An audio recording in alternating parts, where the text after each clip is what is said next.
Hello friends, welcome to Roja classic. இன்றைக்கி நம்ம வீடியோவில் தவாவில் கருணக்கிழங்கு வறுவல் செய்யலாம். என்னோடய ஸ்டைலில் செஞ்சுருக்கிற இந்த கருணக்கிழங்கு வறுவல் எப்படி இருந்து நீங்கள் கமெண்ட்ஸில் சொல்லுங்கள். கருணக்கிழங்கு வறுவலுக்கு நான் ஒரு 1/2 கிலோ அளவுக்கு கிழங்கு எடுத்துருக்கிறேன். கிழங்கு எடுத்து இந்த அளவுக்கு சைஸாக நான் கட் பண்ணி எடுத்துருக்கேன். இந்த மொத்தத்தில் நான் கட் பண்ணி எடுத்துருக்கிறேன். இப்போ இந்த கருணக்கிழங்கு வறுவலுக்கு ரொம்ப சிம்பிளாக மிளகாத்தூள் மஞ்சள் தூள் மட்டும் போட்டு நம்ம இந்த கருணக்கிழங்கு வறுவல் செய்ய போகிறோம். இதுக்கு தேவையான அளவுக்கு முதல்ல நம்ம ஒரு 1/2 ஸ்பூன் அளவுக்கு மஞ்சள் தூள் சேர்த்துடலாம். நம்ம வீட்டில் எல்லா செலவும் சேர்த்து அரைச்சிருக்கிற குழம்பு மிளகாத்தூள் பார்த்திங்கன்னா இதில் ஒரு 1/2 ஸ்பூன் அளவுக்கு சேர்த்துடலாம். நம்ம எடுத்துருக்கிற இந்த கருணக்கிழங்குக்கு இந்த மிளகாத்தூளுடைய அளவு போதுமானதாக இருக்கும். சேர்த்துட்டு இந்த கிழங்குக்கு தேவையான அளவுக்கு உப்பு சேர்த்துடலாம். உப்பு சேர்த்துட்டு கொஞ்சம் கொஞ்சமாக தண்ணி சேர்த்து இந்த மசாலா பொருள் இந்த மிளகாத்தூள் உப்பெல்லாம் எல்லா இடத்துலையும் பரவற போல் எல்லாத்தையும் நல்லா கலந்து விட்டுடணும். இதை போல் நல்லா மஞ்சள் கலரில் இருக்கிற கிழங்கு வாங்கினீங்கன்னா இதை வேக வைக்காமல் நம்ம அப்படியே வறுத்து எடுத்துடலாம். லேசாக பிங்க்கும் மஞ்சளும் கலந்த போல் ஒரு கிழங்கு வரும் பாருங்கள், அதை நம்ம குக்கரில் வேக வச்சு தான் வறுத்து எடுக்கணும். இப்போ மிளகாத்தூள்லாம் எல்லா கிழங்கோட நல்லா படுற போல் நான் நல்லா கலந்து விட்டுட்டேன். மிளகாத்தூள் சேர்த்து எல்லாத்தையும் நல்லா மிக்ஸ் பண்ணி விட்டதுக்கப்புறம் இதில் கொஞ்சமாக தண்ணி சேர்த்துக்கலாம். நல்லா அந்த கிழங்கு ஓரளவுக்கு மூழ்கி வர அளவுக்கு தண்ணி சேர்த்துக்கணும்.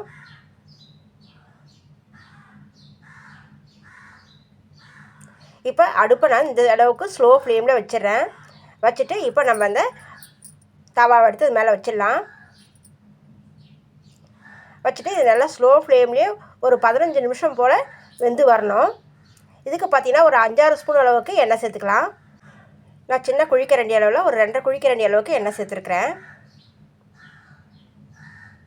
சேர்த்துட்டு இது ஒரு 5 நிமிஷத்துக்கு மூடி போட்டு விட்டுடலாம். அப்போ தான் ஸ்லோ ஃப்ளேமில் வச்சு நம்ம அந்த கிழங்கு பொறுமையாக வெந்து வரும். மசாலாவுடைய பச்சை மணமும் மாறி வரணும். ஒரு 5 நிமிஷத்துக்கு அப்புறம் ஓப்பன் செய்கிறேன். செஞ்சுட்டு இதை ஒரு பக்கத்துலேருந்து மறுபக்கம் திருப்பி விட்டுக்கலாம்.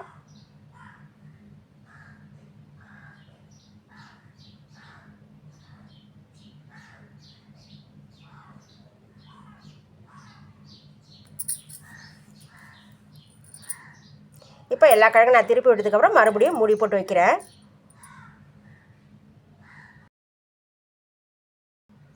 இதை போல் ஸ்லோ ஃப்ளேமில் வேக வச்சு எடுக்கும்போது இந்த கருணக்கிழங்கு சாப்பிட்றதுக்கு ரொம்ப டேஸ்ட்டாக இருக்கும்.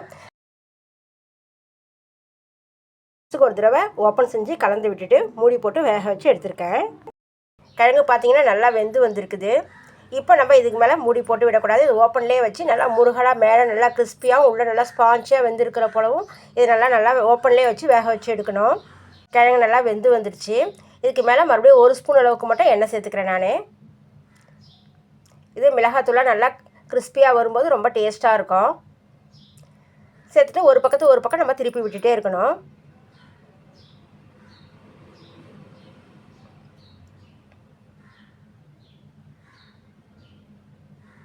இங்கே பாருங்கள், கிழங்கு நல்லா பஞ்சு போல் நல்லா வெந்து வந்திருக்குது பாருங்கள்.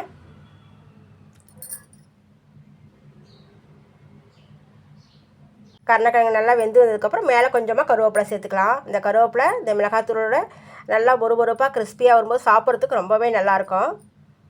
சேர்த்துட்டு கருணக்கிழங்கு 2 பக்கமும் ஓப்பன்லேயே வச்சு ஒரு 5 நிமிஷம் கலந்து விட்டுட்டோம்னா ரொம்பவே டேஸ்ட்டான கருணக்கிழங்கு வறுவல் ரெடி ஆகிடும். இது சாம்பார் சாதம், ரசம் சாதம், தயிர் சாதத்தோடு தொட்டு சாப்பிடும்போது ரொம்ப டேஸ்ட்டாக இருக்கும். என்னோட செய்முறையில் இதை போல் ஒரு கருணக்கிழங்கு வாங்கி நீங்களும் ட்ரை பண்ணி பாருங்கள். என்னோட இந்த வீடியோ உங்களுக்கு பிடிச்சிருந்ததுன்னா லைக் பண்ணுங்கள், ஷேர் பண்ணுங்கள். மறக்காமல் ரோஜா கிளாசிக் சேனலுக்கு சப்ஸ்கிரைப் பண்ணுங்கள். நம்ம சேனலை ஃபாலோ பண்ணிவிடுங்க. அடுத்த வீடியோவில் பார்க்கலாம். தேங்க்யூ.